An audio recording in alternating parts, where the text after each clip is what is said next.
Hello everyone and welcome to lesson 2-6 from chapter 2, okay? Graphing in the 4 quadrants. This is from your study guide, page 41.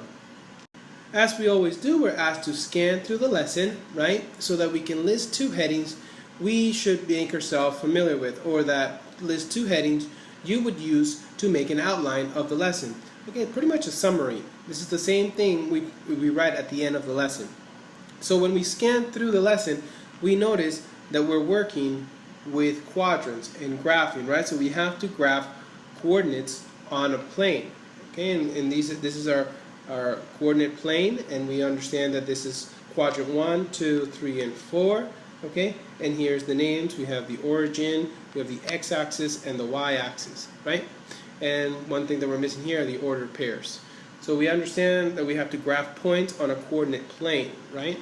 Let's just move this one out of the way, back down here. And write down the first point. Graph points on a coordinate plane. Go ahead and write that down. We're also going to learn how to find the relationship between 2 numbers. So you can use a coordinate graph to show relationships between 2 numbers, okay? And this is where we're going to start using algebraic relationships. So we're going to graph algebraic relationship just the way we see them here. Okay, this is an algebraic relationship, boys and girls. We have x minus y equals 2. This is an algebraic relationship. So how do they relate to each other, right? We have a difference of 2, and you see it right there when we graph it. Okay, so go ahead and write it down. Graph algebraic relationships. Let's start with a nice little sailboat. Again, right there. Okay, now let's go to the vocabulary startup. The coordinate system can be extended to include points below and to the left of the origin. Below and to the left. We normally work with only the positive coordinates, but now we can go below and to the left. As previously mentioned, we have quadrant 1, 2, 3, 4 written in Roman numerals. Now let's go ahead and label the coordinate plane with the terms ordered pair, origin, x-axis, x-coordinate, y-axis, and y-coordinate. First we have the y-axis going vertically. Going horizontally, we have the x-axis right here, it's pointing at it. Okay. In the middle, where they intersect, we have the origin. The pair of numbers together in the parentheses separated by a comma is called an ordered pair. Ordered pair, no S. In the ordered pair, we have 2 numbers. The first number is always the x-coordinate because we move horizontally first. And the second number is the y-coordinate because we move vertically second.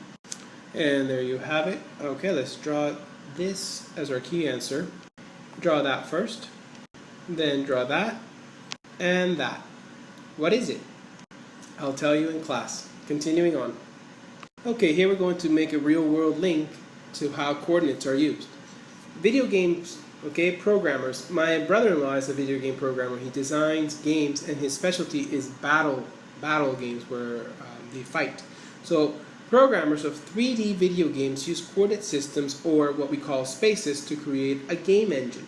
Describe how objects in a video game could be placed using a coordinate system. If you guys have ever played Minecraft or SimCity or any of those games, you understand that the best way to start is by making a center. So you would be the center, and everything else is placed around you on like what you could call a grid system. So, as I said, make an object the center, what we could call the origin of our graph, right? You would be probably the center. If you were watching the video game and you want to see everything around you, you would be the center. And then you want to start placing the items around the center. So place other objects based on their relation to the center. Okay? There we go. Continuing on. Draw a line to connect each ordered pair to the correct quadrant. Now these aren't ordered pairs, they're just simply positive and negative signs, right? But they explain to us how we're going to move. For number 1, we have to move negatively first and then positive. So negatively. So So we're going to move to the left first. This is positive, this is negative. So we move to the negative first, and then we move positive. So we're on quadrant 2 right there. So go ahead and draw a line to match those two. Then the next one, we move positively in the negative. So we move positive on the x axis and then negatively down. So quadrant 4 is the second one. Okay? And now we move positive and positive to the positive side and positive up. There it is, quadrant 1. And lastly, we can just simply match, but it's negative, negative, negative, negative. Okay, for this activity, let's make it a little larger because we have to do some graphing. We are being given the rule. We've been given the table, the coordinate plane, and the rule. The sum of a negative number and a positive number is 0. So 0 is what we need to get each time. So we have a negative number, we must add it to another number so that it gives us 0. It looks like we have to add the opposite of each number, okay? So let's say if we have negative 4 plus 4, that's going to give us 0. Negative 3 plus 3, negative 2 plus 2, negative 1 plus 1 will all, when we add them together, will follow this rule, right? Negative 4 plus 4, negative 4 plus 4 equals 0. You see that? Okay, and now we graph them. We start with negative 4, 4. So we go negative 4 and positive 4 right there. Now we have negative 3 and 3, negative 3 on the x-axis and 3 going up. Okay, so we do it right there. 2 and 2. Again, negative 2 and 2. Negative 1 and 1. And there we go. If we keep that going, it's going to go right through the origin, which makes it a proportional relationship.